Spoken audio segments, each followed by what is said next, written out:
7 heures ce matin, sur la route nationale 465, près de l'implantation d'Ateret en Cisjordanie. 2 soldats de Tsahal procèdent au contrôle d'un suspect palestinien. Après quelques minutes d'interrogatoire, l'individu sort un couteau et tente de les poignarder. Ils sont légèrement blessés. Les forces de sécurité ripostent immédiatement par des tirs et le neutralisent. Selon l'autorité palestinienne, le terroriste est Mohamed Asmar, 18 ans. Il a été repéré un peu plus tôt par les caméras de sécurité d'Ateret. Il arrivait d'un village palestinien voisin. Après l'attentat, l'armée israélienne a bouclé le secteur et a installé plusieurs barrages routiers. Des renforts ont également été déployés dans la zone pour rechercher d'éventuels complices.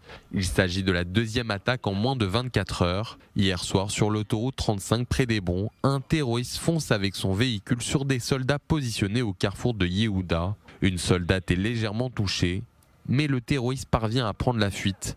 Il est repéré un peu plus tard à Hébron au volant du même véhicule. Il tente de s'échapper une nouvelle fois avant d'être finalement abattu.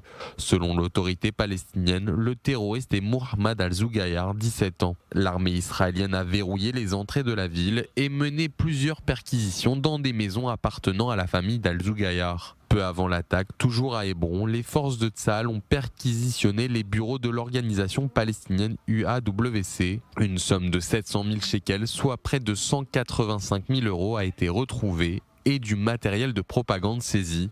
8 Palestiniens recherchés ont été arrêtés et 14 autres suspects seront soumis à un interrogatoire. UAWC se présente comme une organisation agricole. Elle est interdite depuis 2021 en raison de ses liens directs avec le groupe terroriste Front Populaire de Libération de la Palestine.